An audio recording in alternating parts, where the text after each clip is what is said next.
आपको दिखा के पीऊं या ऐसे घूर रहा बेशर्मो, मतलब मुंह तो नीचे कर लो।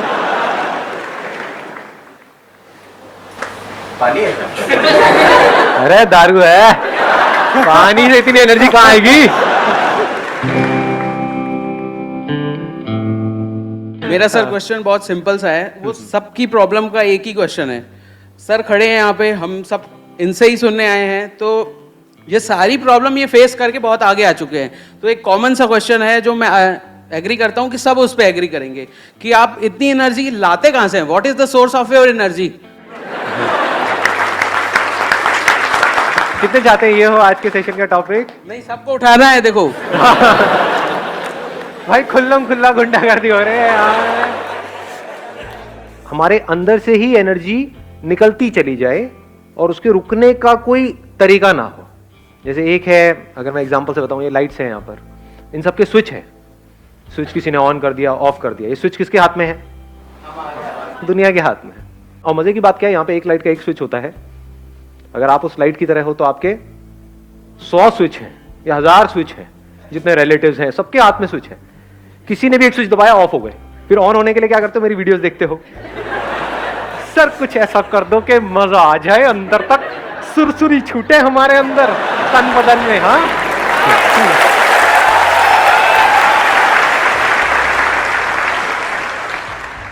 ये सब टेम्परेरी सॉल्यूशन है, इसका कोई फायदा नहीं है। रियल सॉल्यूशन क्या है कि बिल्कुल रिलैक्स होकर के आराम से ठंडे दिमाग से विद पेशेंस समझने की कोशिश करो कि वो सोर्स ऑफ एनर्जी क्या है। एक बात तो पक्की है, कहीं बाहर नहीं है। क्योंकि मैं किसके वीडियो देखूंगा? आपके पास तो फिर भी मैं हूं। मैं किसके देखूं? मेरे से बेटर कौन है?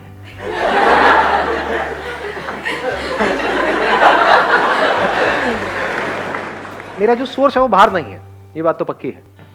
तो सोर्स अंदर ही है। और अगर वो सोर्स हमको समझ आ जाए तो फिर क्या फर्क होगा? एक तो है कि हम एक ऐसी लाइट बने जिसके अनलिमिटेड स्विचेस हैं और वो दुनिया के हाथ में है। ऑफ हो गए, फिर वापस से थोड़ी देर में ऑन हो गए, फिर ऑफ हो गए, फिर ऑन हो गए। एक तो ये तरीका है जीने का। एक है जस्ट लाइक सन, उसका कोई स्विच है क्या? उसको ऑफ करने का कोई तरीका है? कोई तरीका नहीं है। अब आपको एक बहुत मजेदार बात बताऊंगा जो I am not too sure आप कितना उसको डीपली समझ पाओगे, बट हो सके तो समझने की कोशिश करना। आपको सूरज बनना नहीं है, आप सब सूरज ही हो।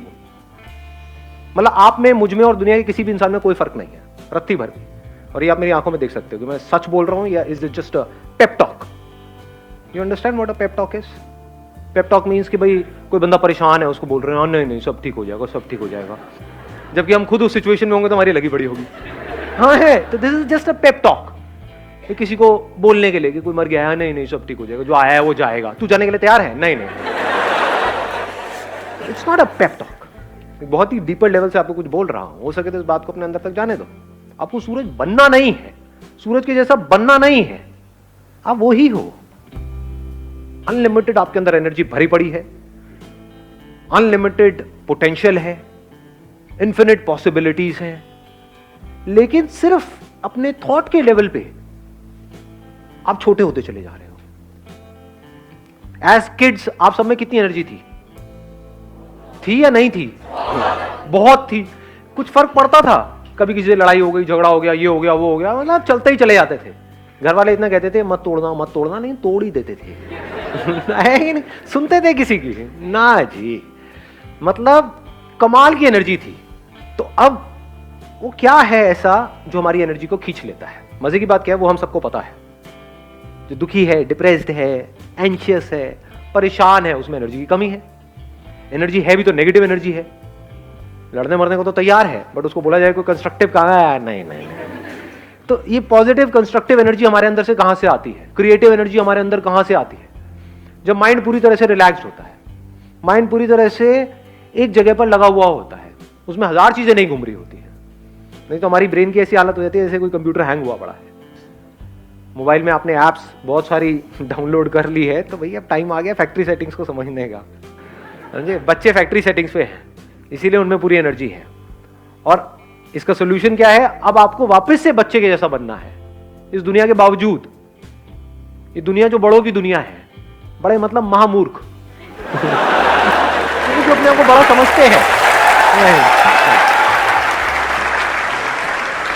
शरीर बड़ा हो गया है, ऐसे भी चारों तरफ से फैले पड़े हैं, मैच्योरिटी लेवल 0 है। बच्चों में फिर भी मैच्योरिटी होती है, बच्चों को पता है कि कहीं कुछ इंटरेस्टिंग हो रहा है तो हाँ फिर भी सुन लो, समझ लो, ये कर लो। बड़ों में ढेले की नहीं। तो real maturity is when we are eager to learn, when we are open to learn. पूरी तरह से हम अलर्ट है, अवेयर है हर मोमेंट में, कुछ नया सीखने के लिए, कुछ नया करने के लिए। अब रुक जाओ, अब बीच में मत बोलना।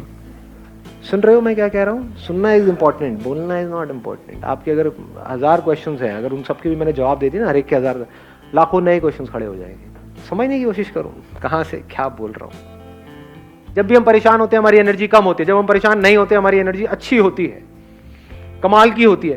तो अब देखो हम दुखी क्यों होते हैं? It is so simple.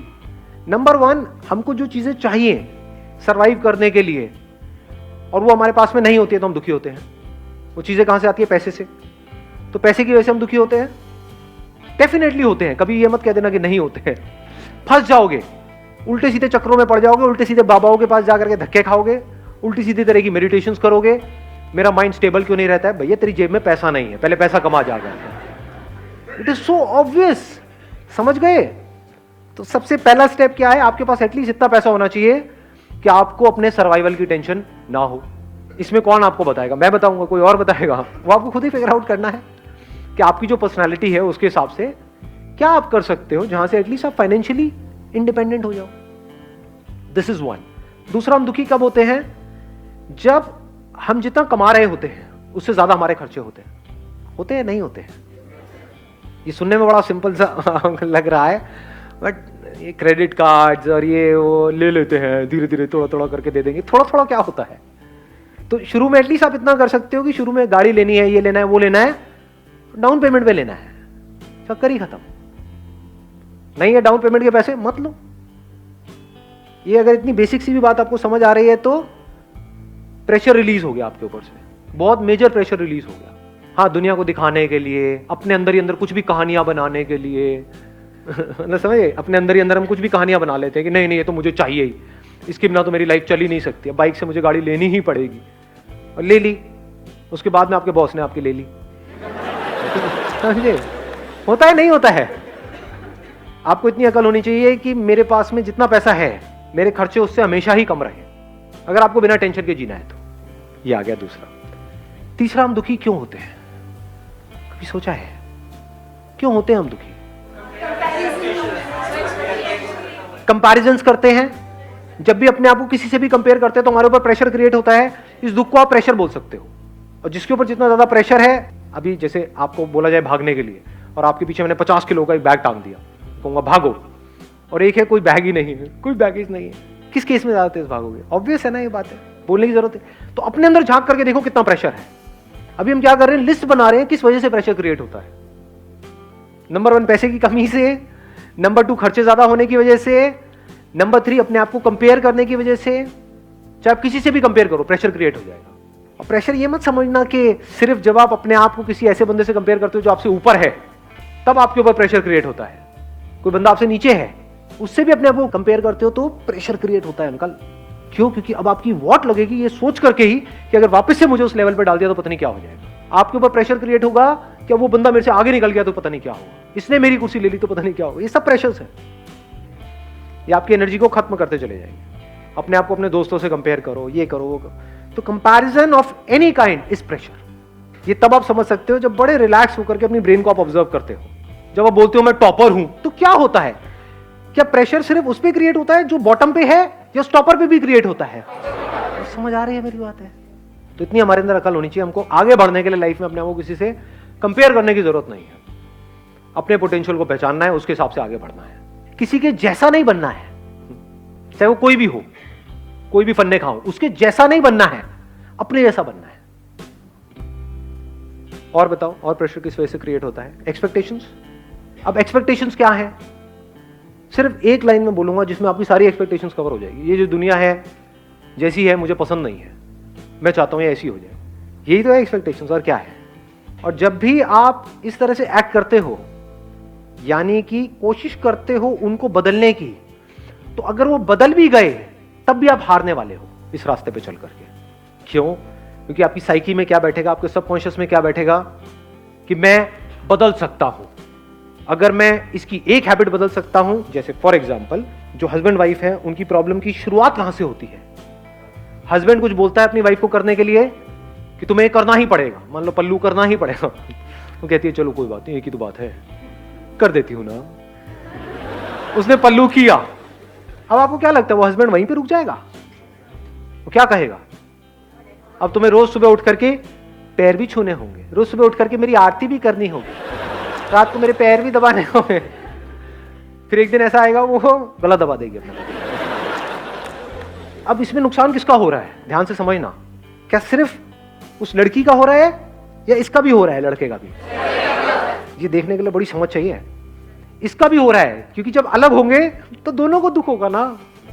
उसको इतनी, मान लो उसकी 100 एक्सपेक्टेशंस पूरी करने के बाद में उस लड़की ने रिवोल्ट किया, तो उसको दूसरी ऐसी लड़की कहां से मिलेगी जो उसकी 100 एक्सपेक्टेशंस पूरी करे? दूसरी शादी करेगा तो वहां पे तो कान के नीचे पड़ेंगे घुमा करके। समझ पा रहे हो क्या हो रहा है? तो वो बंदा फंस गया ना, उसको आदत पड़ गई अपनी एक्सपेक्टेशंस पूरी करवाने की, और जब उसने रिवोल्ट किया तो अब इसको समझ ही नहीं आ रहा मैं क्या करूं। तो समझदार तरीका क्या है लाइफ को जीने का? सबसे समझदार तरीका, जहां से बिना किसी प्रेशर के आप जी रहे हो, ये दुनिया जैसी है परफेक्ट है, कुछ भी नहीं बदलना है इस दुनिया के अंदर। Nothing needs to be changed, nothing needs to be touched. जहां आपने किसी भी चीज को छुआ अपने माइंड के लेवल पे, एक्सपेक्टेशन वाइज, आपको दुखी होने से दुनिया की कोई ताकत नहीं रोक सकती। अपने आप को मेरी जगह पे रख करके देखो, अगर मेरे अंदर हल्की सी भी एक्सपेक्टेशन आई कि आपको समझ आना चाहिए कि मैं बोल क्या रहा हूं,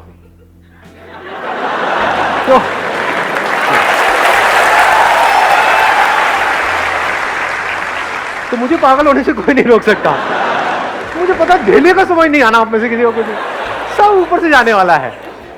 जाने दो, पतंगों को जल जाने दो, पतंगे इसीलिए पैदा हुए हैं। ये इस दुनिया की कहानी है। पता है कि आग में जलना बुरा है, लेकिन क्या करें, फड़फड़ा रहे हैं अंदर से, चलेंगे, चलने दो। इसको समअप कर देते हैं चारों चीजों को। नंबर 1, आपको पैसे से ऊपर उठना है। आपके पास उससे ज्यादा पैसा होना चाहिए जितनी आपकी नीड्स है। नंबर 2, अपने डिजायर्स को पूरा करना है तो अपनी कमाई को बढ़ाओ। सुनने में बड़ा बेसिक लगेगा। लो फेरारी डाउन पेमेंट पे कौन मना कर रहा है? पहले कमाई बढ़ाओ, बाद में खर्चे बढ़ाओ। खर्चे कमाई से कम, बेसिक्स ऑफ लाइफ, प्रेशर कभी क्रिएट नहीं होगा। नंबर 3 क्या था? बोलो बोलो बोलो। कंपैरिजन। इस कंपैरिजन के कीड़े से अपने आप को बचा लो। ना अपनी ईगो को सेटिस्फाई करना है ये बोल करके कि देखो मैं तो ये कर गया, मैं तो वो, ना ये करना है कि देखो वो क्या कर गया और मैं वही रह गया। दोनों तरफ से प्रेशर क्रिएट होता है, दोनों जगह से बाहर निकल आओ। ये आगे पीछे का गेम चलता रहता है इस दुनिया में, इसमें ज्यादा ध्यान मत दो, अपने काम पे ध्यान दो। जिसके काम में दम है वो इस रेस से बाहर आ सकता है, दैट इज इंपॉर्टेंट। इस रेस में जीतना इज नॉट इंपॉर्टेंट। गधों की रेस में जीतना इंपॉर्टेंट है, या गधों की रेस से बाहर निकलना इंपॉर्टेंट है, उसकी बात हो रही है आज यहां पर। Last but not the least, चौथा पॉइंट, एक्सपेक्टेशंस को जीरो कर दो। क्यों? क्योंकि चाहे एक्सपेक्टेशंस पूरी हो चाहे ना हो, दोनों ही तरफ से मैं मरने वाला हूं, तो ऐसा काम करना ही क्यों है? ये फॉर्मूला है जिसको दुनिया की कोई ताकत चैलेंज नहीं कर सकती। किस चीज का फॉर्मूला है? बिना प्रेशर के लाइफ को जीने का।